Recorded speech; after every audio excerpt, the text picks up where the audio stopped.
It's really been a privilege to be the program chairman this year, and you've seen far too much of me at the microphone introducing people. But I'm really pleased to make this introduction today because it means a lot to me personally. Laurie Boswell is our speaker today, and I'll tell you some facts about Laurie, and then I'd like to share a personal observation with you. Laurie graduated with honors from LSU with degrees in education in French and English, and she went to Paris and studied at the Sorbonne, and she taught high school French before beginning a business career, and then she subsequently obtained an MBA from Centenary College. She has over 20 years of experience in marketing, business development, and healthcare administration. She was previously the Director of Business Development for Brentwood Hospital, the Director of Rehab and Senior Care for Minden Medical Center, and Director of Advocacy and Strategic Planning for Krista Shumpert. In 2007, she joined Holy Angels Residential Facilities Chief Operating Officer, and that's where I encountered Laurie for the first time. I had the privilege of serving on her board of directors for 3 years. Laurie came to Holy Angels in the middle of a perfect storm.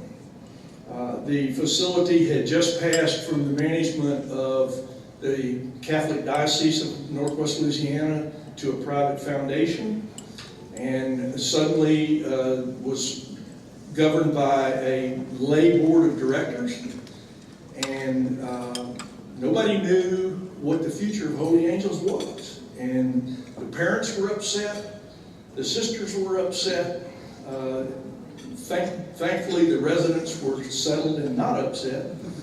But Laurie came into that atmosphere and had to find a way to bring all those elements together in harmony. She called me one day in her frustration. I'm sorry, Laurie, I'm going to tell it anyway. She called me one day and said, "Bob, here I am. What should I do?" And I said, "Laurie, if I were you, I would get my resume together because you have an impossible task." And she said to me, "I will not give this up. I will not." And by the sheer force of her personality and ability and love and compassion for the residents at Holy Angels, she brought all of those elements together. And Holy Angels is better for having her have the fortitude to hang in there when things looked really, really tough.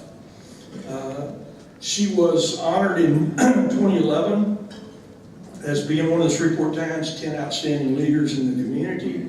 She was awarded the 2011 Association of Fundraising Professionals North Louisiana Chapter's Outstanding Fundraising Executive that year. She's a member of Pat Day's congregation at First United Methodist Church, where she participates in the church's friendship class in the United Methodist Women's Circle 1.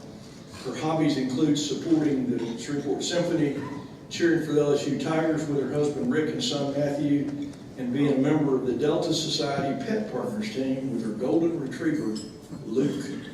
But most of all, Laurie represents loving and compassionate care for those 184 people at Holy Angels who depend on that facility every day.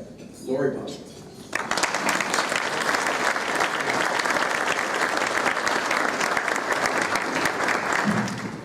He's trying to make me cry, but I'm not. Hopefully.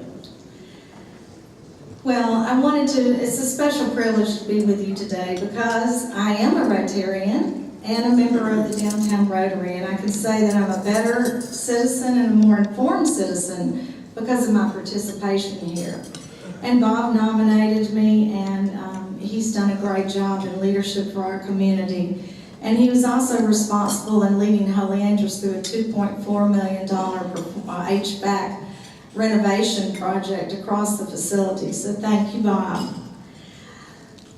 I'm going to share with you a few personal stories, some history about Holy Angels, and where we are today, but I want to focus on social innovation. And I don't know, how many of you have heard of the term social entrepreneurship or social innovation? And it's very important, I think, to know about that trend in the nation, and I want to tell you a little bit about what we're doing to resolve some of our challenges that Bob mentioned. So from a personal note, Bob shared a little bit of that with you, but I'll say that several years ago, both of my parents died. And I just knew that, I think when you're at that time in your life, you begin to search yourself. And you think about, what is my purpose here? And so I called my minister, Pat Day, and he said, think about it, and a door will open. And about 2 months later, one of my friends called me and said, there's a job on Career Builders, and it's really a summary of everything that you've done in your career. And I thought, what would Holy Angels need with someone in healthcare administration? So I knew about Holy Angels, and I knew that it was in a beautiful place. They were doing something really good, but I really wasn't quite sure what was going on. And so today I hope I'll answer some of those questions for you, because what I found was that Holy Angels is, first of all, not a sad place, and this is not going to be a sad presentation today. What you find is you go there to serve, and what happens is the residents serve you. They minister to you, they teach you what is important about life, how to enjoy the simple pleasures of life, and how to be thankful for what blessings that we have. And then I also saw that Holy Angels is on a property that has spiritual tranquility, and it offers a setting that is unlike anything that I've experienced. It's really a jewel of Louisiana. So don't think that you're going to go away sad, because the presentation today is going to be business oriented and about the inspiration that we gained through Holy Angels. So the journey begins in 1965 with Bishop Greco and the Congregation of Our Lady of Sorrows, and local families that donated the 64-acre property which is our campus today, the Pollards, the Gilsters, and the O'Briens. These three powerful forces came together with a dream to serve individuals with developmental and intellectual disabilities. Today, we are really focused on that loving and compassionate care. We will not alter from what the sisters established.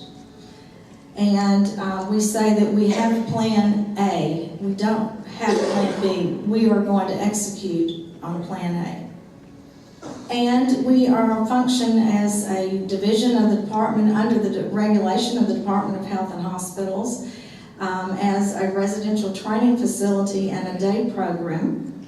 And as Bob mentioned, we're independent. We're no longer under the organization of the Catholic Diocese. However, through spiritual guidance, we do offer Mass for the community on Sunday, for the residents and for our community. So we talk about our mission, and it involves infants, children, and adults. And we are really focused on that personalized care and helping them reach their maximum independence in the least restrictive setting. We provide care in a nursery, dormitories, and in 12 group homes. 6 of them are on our campus, and 6 are in the neighborhood in about a 2-mile radius of the property itself. Many of you may not know that we serve the nation. 17 different states are represented at Holy Angels. Obviously, over 50% of our residents are from Louisiana, and then a big portion come to us through from Texas. Our challenges. Well, first of all, we operate at about a $12 million budget. We employ 320 employees, and we are absolutely committed to those employees. And so, as we look at our governing body and those that help us to accomplish this mission, we think about those, many of you in the audience who have been a big part of Holy Angels. Tom Arsenault, who serves as the chair of our Human Rights Committee. Thank you, Tom. Harold Turner, who also is a board member. It takes a community, and it takes a medical team of professionals, so that in order to care for these severely and profoundly disabled infants and children, we have a medical director, Dr. Emma McCarty, who cares for them. Then our adults are cared for by Dr. Paul Wilson. We also employ the services through a partnership with LSU Health Sciences Center for psychiatry, Dr. James Patterson, and for OT, occupational therapy. We have a pediatric and adult neurologist, dentist, podiatrist, and dermatologist. All those services are provided for the residents there. So it takes a big team, and we are committed to doing what we need to do to provide safety, security, enhanced programming, and medical care. So our challenges, all of that really takes the $12 million budget. We operate with a loss each year of about $1.3 million. So we're almost 100% Medicaid funded. So the cost of care exceeds the reimbursement we receive. There's a gap of about $1.3 million. And we also have, as Bob mentioned, deferred maintenance issues. Many of our buildings were built in 1965 and 70. That tuition does not provide for capital, so we have that problem with aging buildings, an aging workforce, and aging residents too. I want to tell you about why we suffer these operating losses, and about first of all, we have about 25 children or adults right now who have no family involvement at all. Either their families are incarcerated, or they're not being allowed to see their children, or they choose not to visit. So no visits on birthdays, Christmas, Easter. The staff at Holy Angels, those great heroes, are their extended family and are their family. And then we have individuals like Enda May, who I want to tell you about her story. Enda May came to us when she was 2. She weighed 15 pounds. She also was born with severe physical disabilities without knees, and through our medical partnership with Shriners, we are caring for her today. Enda May's parents were also disabled, and so they love her, and they partner with us to help provide Enda May with the proper nutrition and medical care. So today she's happy, she's going to school, and we hope that one day Enda May will walk. We also have a national crisis, and you read about autism and different incidences of autism, and the Center for Disease Control has deemed this a national epidemic. And so I'll make a few comments about CAPI, who we are finding through the experience of the sisters and new technologies and training that we have some great programs for individuals with autism, and they are really benefiting from the jobs that we offer. We're making baby jewelry, and I'll talk about that further in a moment, but it takes a lot of dexterity and preciseness to bead small little cultural pearls. And so there are jobs there that are appropriate for individuals with autism as well as other disabilities. To be unemployed and to be disabled is to be one of the most marginalized individuals in the United States. All of us have the benefit of waking up each day and having the opportunity to go to work. Can you imagine if you didn't have that opportunity? And so Eric's mother told me that he was sitting at home watching Oprah, hanging out with his parents, a young man with no hope for a future. What would he do? He came to Holy Angels, and now he's working in one of our enterprises. So one way that we're addressing all of these needs, from infants and children to our young adults who need enhanced programming, to even those who have aged in place, and I can tell you that we have many who are spending the end of their life at Holy Angels. We have about 48 now. Many of them have dementia and Alzheimer's. So we see the full spectrum of life. And it is a tremendous privilege to sit at the bedside of an angel as they pass through this world and into the next. social innovation is a way that we're addressing our problems. And so what is social innovation? And it takes a social problem and it addresses it with a business plan. Holy Angels won the Lieutenant Governor's Award for Social Innovation several years ago, and we were able, through this competition, to travel to Baton Rouge, and we studied and prepared our business plan for 6 months. They flew in a group from Washington, D.C., Community Wealth Ventures, and we had the best in the nation teach us about social innovation and how to structure this business plan. And so what we did is we developed social enterprises.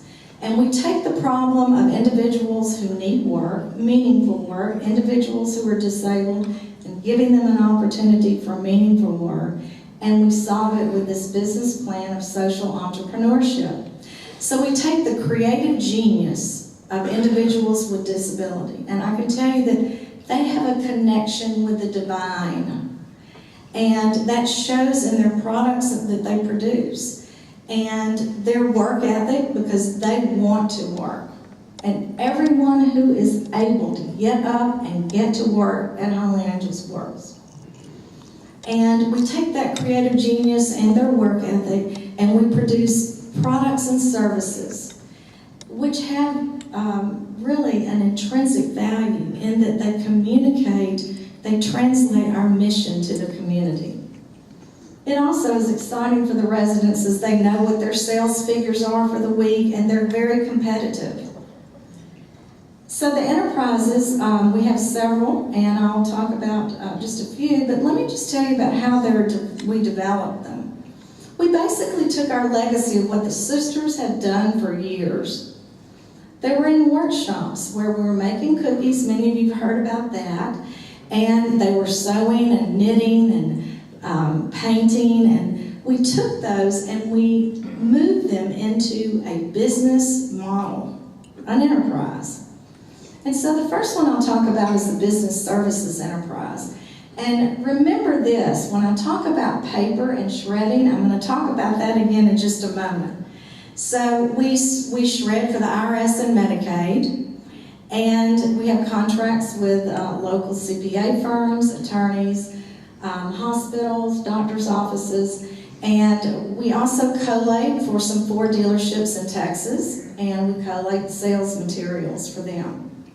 We have art. The visual arts include the jewelry making, and I'm proud to say this is an example of our jewelry design. We have a local jewelry maker, designer here, who purchases semi-precious stones for us at national shows. She helps us design our jewelry, and the residents are all absolutely making these incredible pieces.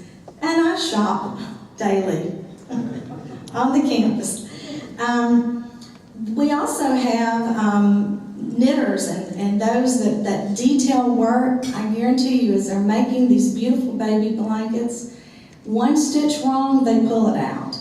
So our products have really, we don't need quality control because they really do that themselves.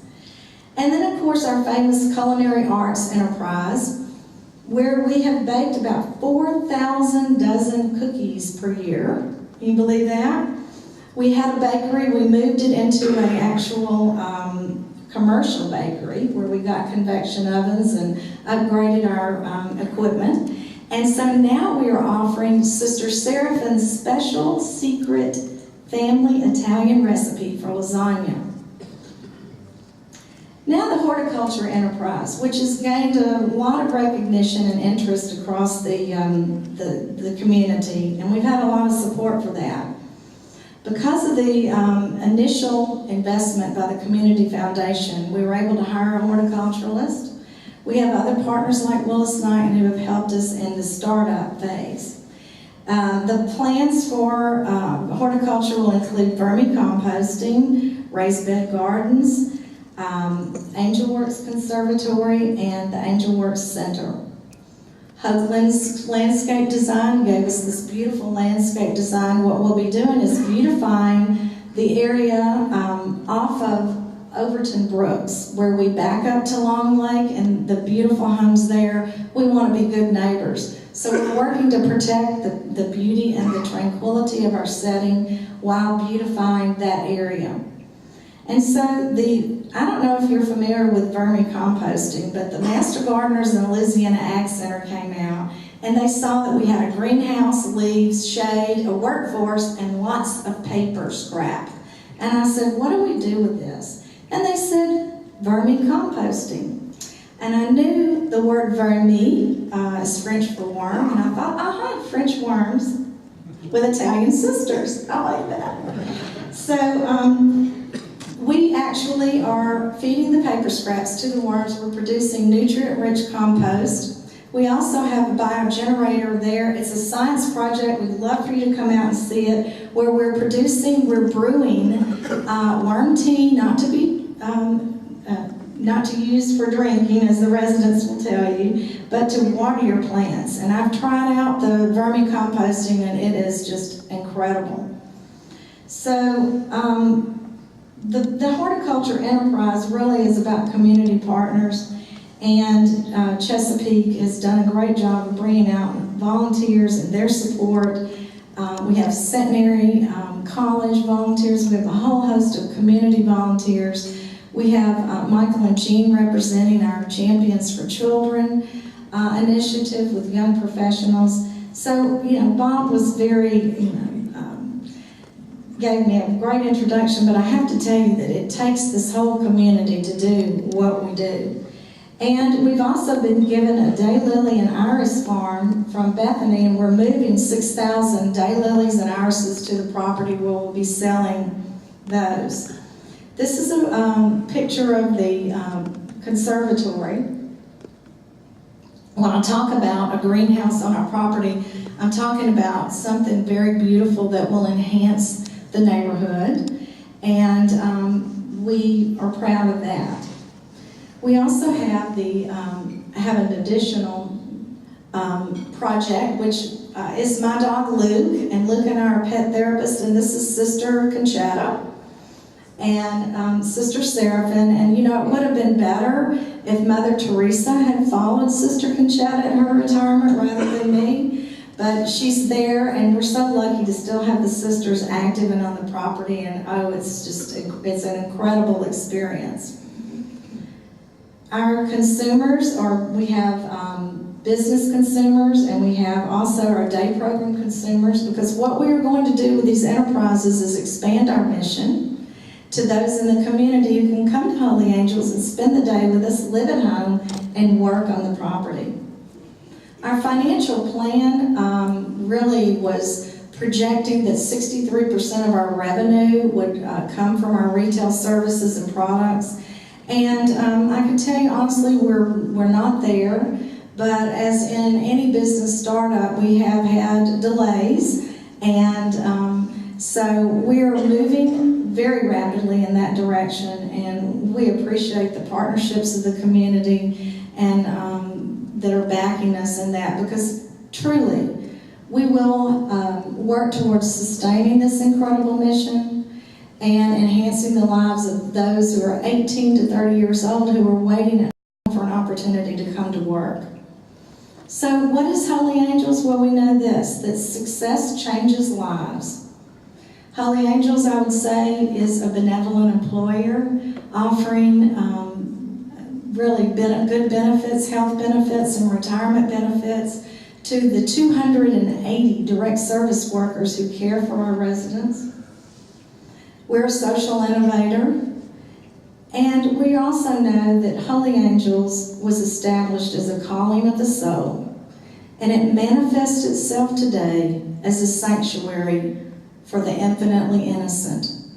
Thank you so much. It's been a pleasure to be here, and thank you because I'm honored to be the voice of those infinitely innocent.